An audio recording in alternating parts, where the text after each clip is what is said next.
a start. Shall we light the candle as usual? I was trying to remember when this got to be a custom. I think it was Roberta, don't you? I think Roberta from America lit a candle, and it seemed like such a lovely symbol for shining around the world, and something that everybody could do wherever they are, that we all started picking up on it. Even Chris the Baptist, for whom a candle was something of a kind of adventure into symbolism, I think. So here we go. Lighting my candle this morning. And shall we... I don't know if you can see that. Oh, it is lit in there. It's just a bit lost in all the wax. Let's hope it's not symbolic. Let's pray for each other this morning.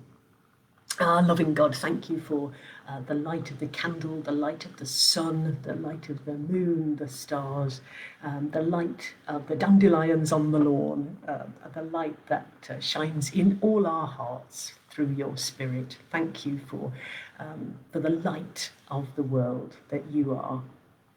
Thank you for the connection between all of us, that we can actually be in this weird way together this morning. And thank you most of all for your love that just shines through this network, and the support that each of us is to each other. Help us to keep on shining. Help us to keep on shining into our communities, and to bring your light into every dark place that there is. Help us also to see the light that's there already, and to welcome that into our hearts. Thank you, Lord. In Jesus' name. Amen. Now. Very exciting this morning, because, hello April, hello Nikki. Jane, I don't love squirrels really, honestly. And Jane and Martin, hurrah, welcome everybody, lovely to see you all. Oh, yes, today is the official launch of A Voyage of Discovery, which is the report that we've been working on for the last 18 months. Claire talked about it, Claire Dalpra talked about it a few weeks ago on Facebook Live, which was wonderful, but couldn't say too much about it because it wasn't officially launched. The press releases are going out tomorrow. So yeah, today is Wednesday, so they're going out tomorrow on Thursday. So there'll be kind of more of a push then. But we retain the prerogative of talking about it now. And Jane will put up, if you would, Jane, the link to all the resources that you could possibly want for this. They're all in one place, which is really lovely. You just go to one web page, and just do a search on Deepening Discipleship, which was the working title for the project.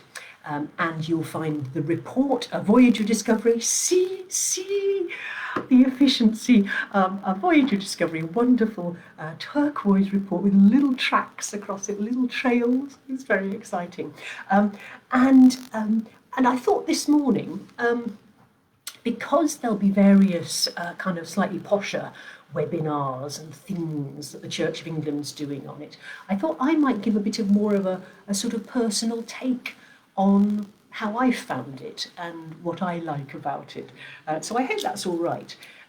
If you're interested in the Church of England webinar, it's going to be on May the 24th at 1:30 till 3. So that's the official kind of posh official webinar with kind of, vicars and things on it. But it'd be great to have some messy church people championing it as well, especially if there are any hard questions and you could help me out with those. So that will be good. May the 24th. There isn't a link yet as far as I know, because it was only decided quite recently. So, right. Oh, hello, Jocelyn from New Zealand. How lovely. Just to assure you that Peaky is joining in too, and not putting his beak into the candle. Wonderful. So, what have we got? Well, I'm going to tackle it in the order that makes sense to me. What is it? What is it? What is it? Okay. About 18 months ago now, a couple of years ago nearly,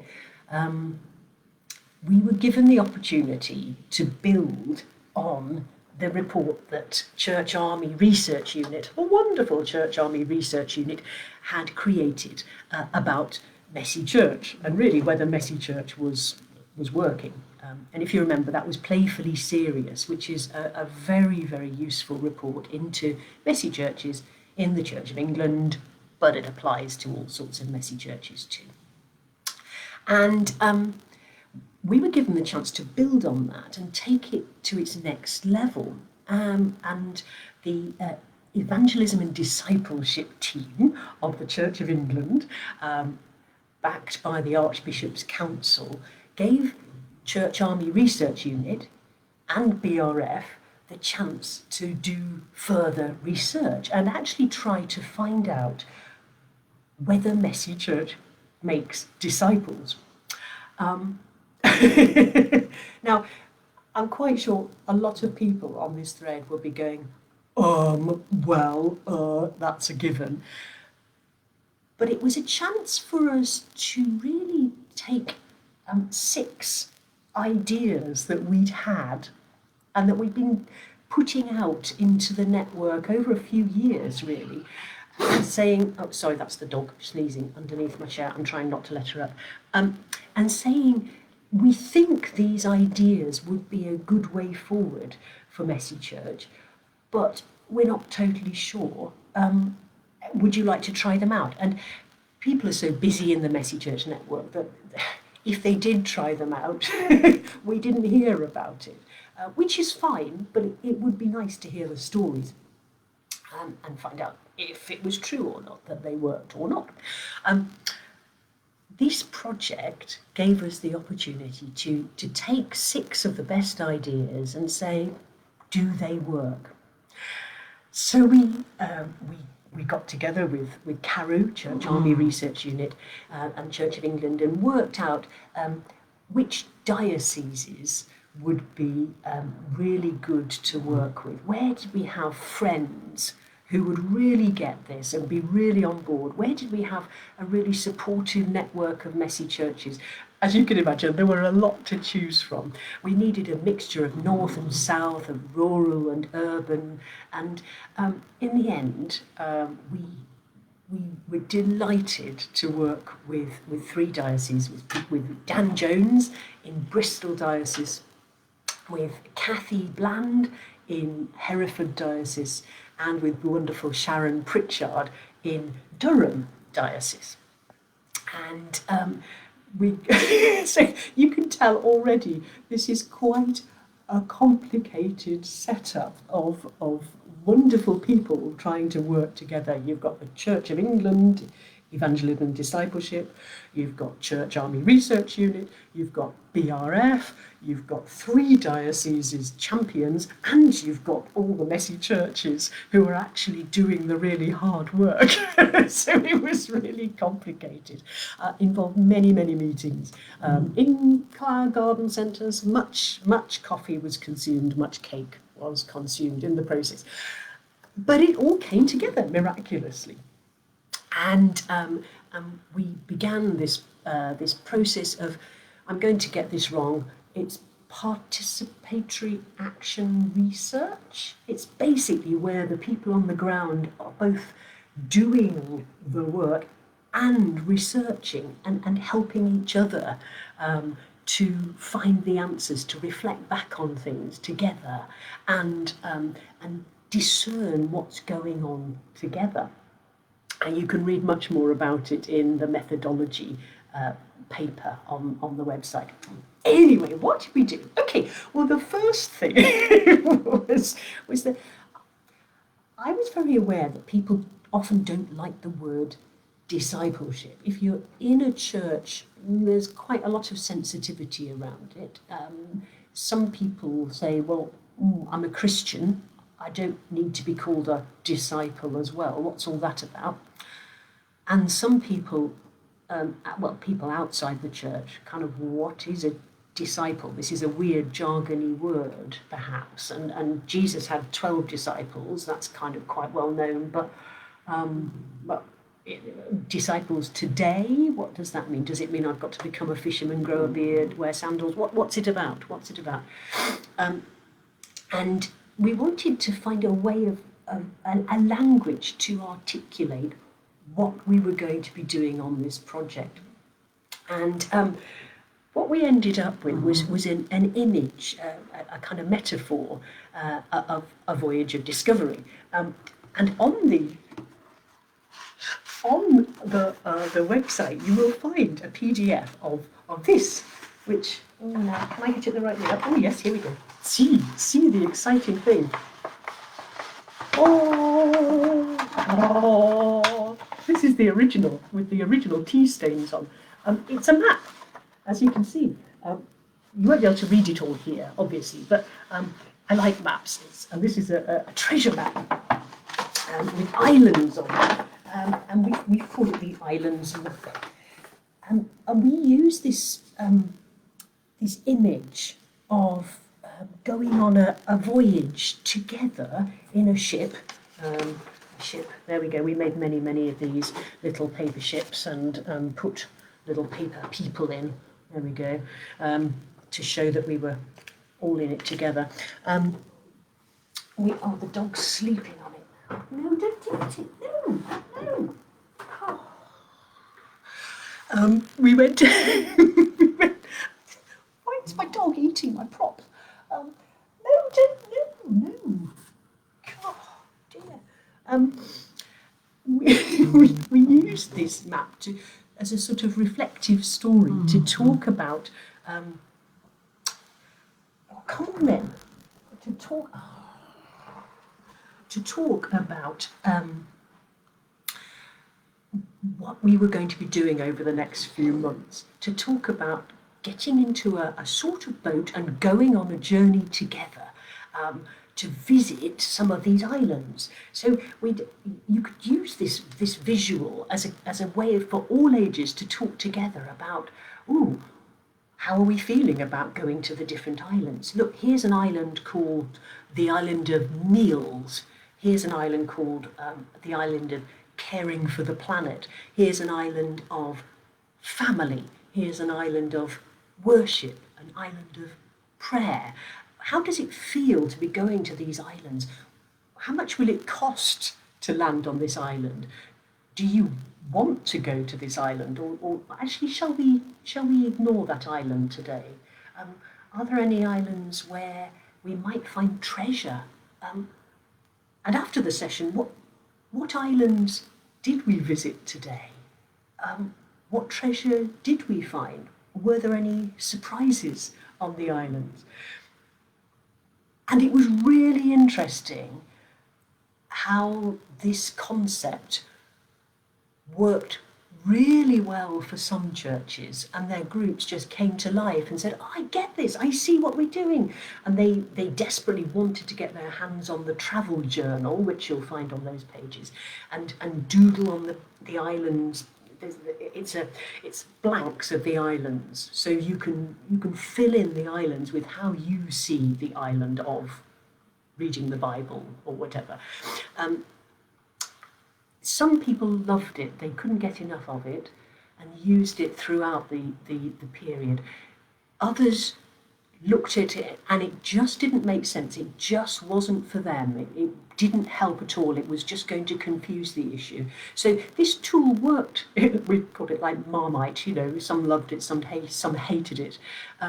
It worked for some and not for others, and that was fine. It wasn't the end of the world if it wasn't used. But we wanted some tool available to talk about discipleship with all ages present. And yeah, it's there. And I think if you could use it, if it makes sense to you, please do. And if not, ignore it, obviously. So we set off, and this was back in 2019, and these wonderful teams committed, these messy church teams on the ground and their champions in each diocese committed to this journey together, which when you think that these are ordinary, wonderful, messy churches already meeting once a month, already doing the hard work that it is to do a messy church, committing to this research on top of it was a huge thing, and we are eternally grateful to all of them, especially when the pandemic hit and we thought it was all going to kind of hit the rocks. For a little while everything stopped, and I thought we would all give up, but instead it was the churches that said, no, let's carry on, we want to do this, we want to see it through to the end. And Claire and her team reimagined the whole reflective process. And we managed to see it through. We managed to come up with this voyage of discovery that you see today. What happened? What did we do? There were 6 projects. Dog, stop snoring. There were 6 projects, and each diocese chose 2 of them.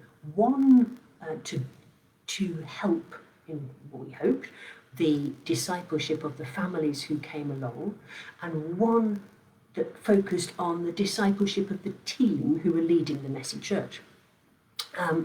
And then each church, each messy church in that diocese chose one of those ideas.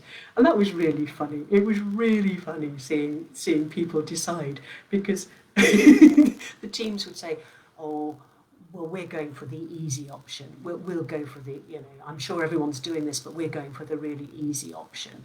And they would say what they were doing. And some teams would be absolutely convinced that they had picked the easy option, and it was the discipleship for the families one. And others would be utterly convinced that they had chosen the easy option, and it was the discipleship for the teams, So that was really funny to watch.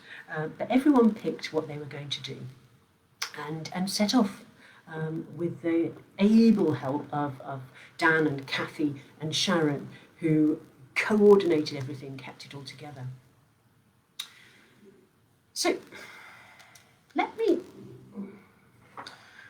just talk you through what they were, and a little question that you might want to just shove some answers in the comments to. Oh, look, time is getting on. I blame the dog. Right, the ones for the families, the approaches for the families that we've used. Bristol took on Messy Basics, which might be a misleading title, because it's not about the basics of starting a messy church, it's about the basics of the Christian faith. Martin Payne worked with some ideas from Bristol and the Southwest Dioceses to produce an all-age messy Christian basics course, which is available on the same web page, obviously. And the churches tried this out and put it on for all ages together. Really interesting, seeing how doing things intergenerationally made a difference. Really interesting. My question to you is, okay, so it's perhaps a lot of effort to put on an intergenerational basics course on top of doing your messy church every month. Is this something that you could do together with other messy churches in your area? So you're not all trying to do a messy church and a basics course, but you're all doing a messy church, and then together you've got a basics course that you could invite each other's messy churches to. Would that be a possibility? Is that worth looking into? Just contacting 2 or 3 messy churches around your area and seeing if this is something that you could do together. and taking people who may never have heard the basics of the Christian faith into an environment where questions are expected and welcomed, and you can talk about anything, and it's hospitable and creative and all age and the rest of it that we expect with Messy Church. So Messy Basics, some lovely, lovely things came out. There's a lovely case study from one church that would meet in a cafe, separately from the church, and do their Messy Basics there. Oh, so much we could say about each of them. And what did Hereford do? Hereford took on social action, and the theory here was, well, if you're becoming like Jesus, if your discipleship is one aspect of it is becoming more like Jesus and doing the things that Jesus wants you to do. Jesus cared for people deeply and tried to meet their needs. If the church is doing that, aren't we becoming more like Jesus? What happens when messy churches do that? And so with Kathy's passion for social action, she and other churches took on doing social action for its own sake, but also to see if that helped people grow in Christ. And it was one of those infuriating things where you think, pandemic, no, you've interrupted something really wonderful going on here. It will carry on because it's from Kathy's heart. It's not just something imposed by this particular project. I guess a question there is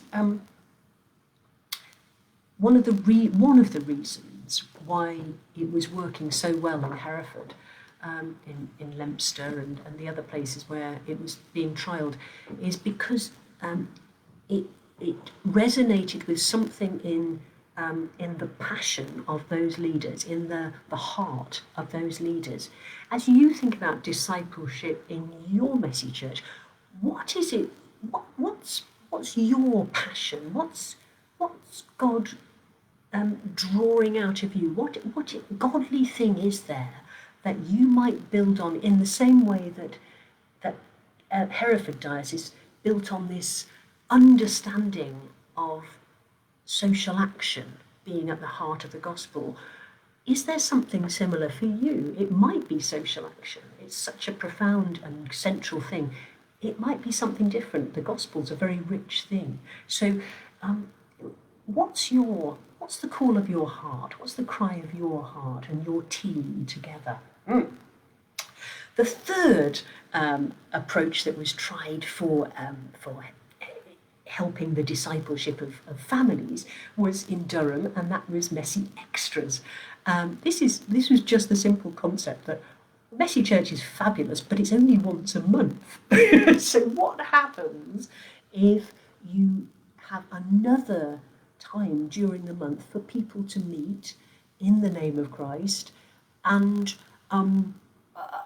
be church together, not necessarily worshipping together, but just, I suppose, having fellowship together would be the Christianized term, hanging out together, and really interesting how this was tried out in various churches in Durham Diocese. My take on it was how interesting that it became about not about numbers, because these were sometimes smaller than the Messy Church gathering, but about quality of what was going on, the quality of the conversations that could happen in a smaller setting. So some of the teams put on a very, very simple, very low maintenance gathering, just with donuts and board games and whatnot, and just hung out with people. It was just an extra space to get to know all ages together, and had conversations there that would be difficult to have in a busier, louder, fuller setting. So really interesting that the different ways that happened, the sort of quality rather than quantity in many cases. And I think that brought up the question of, if you're doing something extra, whatever that is, it's well worth sorting out before you start why you're doing it. Because is it about reaching out to more edges and having more people involved in something lighter, that's a sort of threshold to your messy church, which then becomes the next step on? Or is it about taking your messy church families and giving them an opportunity to go deeper, for want of a better word? So getting the why sorted out is really important. What about the approaches for the teams? My feeling has always been that this is a really important part of Messy Church, because the team is always changing, new people are coming on. It's a great place to apprentice new leaders and give them a chance to see what it's like to pray together, to explore the Bible together, to do service together, to hang out with other Christians and just let the Spirit of God bubble around between you. And so if you can grow the discipleship of the team, then that will also, it will grow that discipleship, which, hurrah, in itself is a really good thing. It should also have a really good knock-on into the discipleship, the way that these team members do the Messy Church. Aha, what is not to like? So what did they do? Hereford went for maturing teams. And I was particularly struck by the Messy Church run by David and his team in South Wye, where they were just starting out on Messy Church completely. And because they focused on making space in their planning meetings to reflect together, and David knows all about reflection because he's CMS trained, he's pioneer trained, he knows about reflective practice already. He got the team reflecting, just thinking through the whys and what was going on, where did we see God at work. That was a really wonderful way for them to start. So reflective practice has been built into that team from the word go. And I have been to Messy Church planning meetings where it's been just a process, to be honest. It's been, right, what are we going to do? Open the magazine, right, we'll do numbers 1, 3, 5 and 10. Excellent. Who's going to do the food? Who's going to do the celebration? Good, job done, off we go. And there's no cake, there's no nothing. What can I say? But building in the, where did we see God at work? Why are we doing this? What are we expecting to see? What did we see afterwards? Makes a huge difference. And if you go on one of the discipleship masterclasses, you get the chance for David and Kathy to take you through a reflective exercise, which many people, most people on the discipleship masterclasses have found really useful. How are we doing for time? Oh, good, I've got 2 minutes left. Oh, fabulous. Oh, dear, oh dear. Right, the other two. Peer mentoring. That was in Durham. And that was about focusing on just a tiny amount of people and giving them your all, like a master and an apprentice, alongside somebody and growing them in their faith. Very exciting. There's lovely stories out of there. Have a look in the report for the case study. I'm going to burble on because I'm not going to get to the end otherwise. And what was the other one? It was in Bristol, and that was focusing on the young leaders in Messy Church. And two churches gave of their all to their teenage teams, from very young teenagers through to much older ones, and did it in very different ways, but really invested in those young people. And it was very costly. Because it takes a lot of time to make space for young people to grow, perhaps for any people to grow. And it was an opening up of homes, an opening up of lives there. But wonderful, wonderful to see those young people giving of their all and learning new skills and encountering the Bible, praying together, mentoring each other, enjoying serving God together. Lots to learn from that. Right, okay, I'm going to stop. There are some really important questions that I am going to pop. I am going to make time for in the Facebook Live tonight. There are some headlines some wonderful headlines from the report. You can see them in the little animation that's on the page. You can see them in the report. And I think, gosh, if I had to choose, which one would I choose to finish up with? Oh, I think it would be the last one.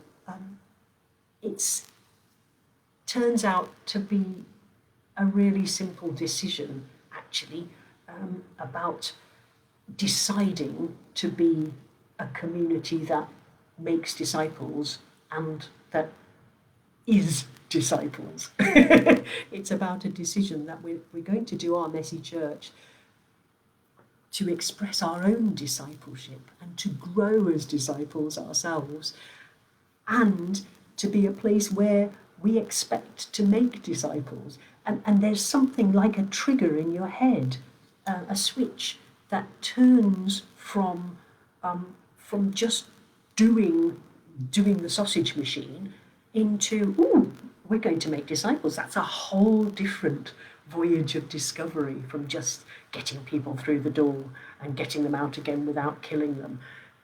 It becomes a whole different thing. So it's about that decision, I think, to be disciples and to make disciples. That's what makes the huge difference. But there's loads more in the report. Please, this is a case of a really, really good news story for the church. Not just the Church of England, for all messy churches, all churches that do messy church.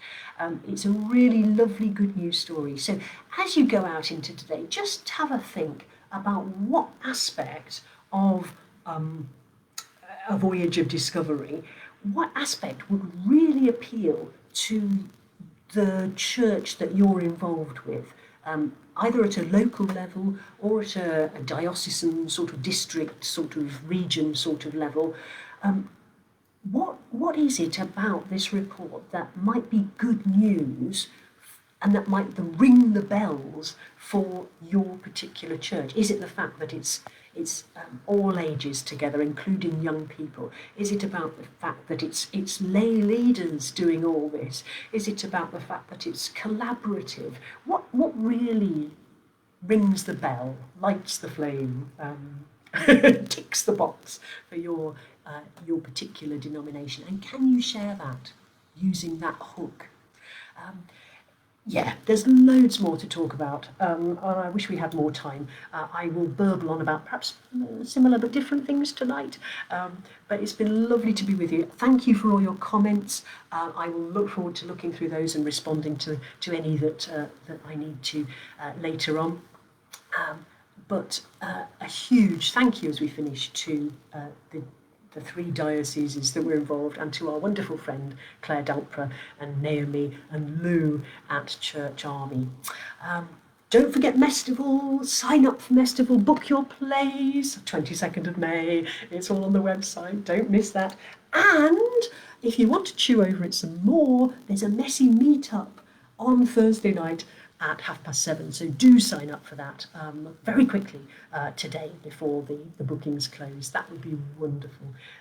You'll enjoy that one. So have a wonderful day, have a wonderful evening if you're Jocelyn and people on the other side of the world. It's been really lovely to be with you, and every blessing on your voyage of discovery into the rest of the day.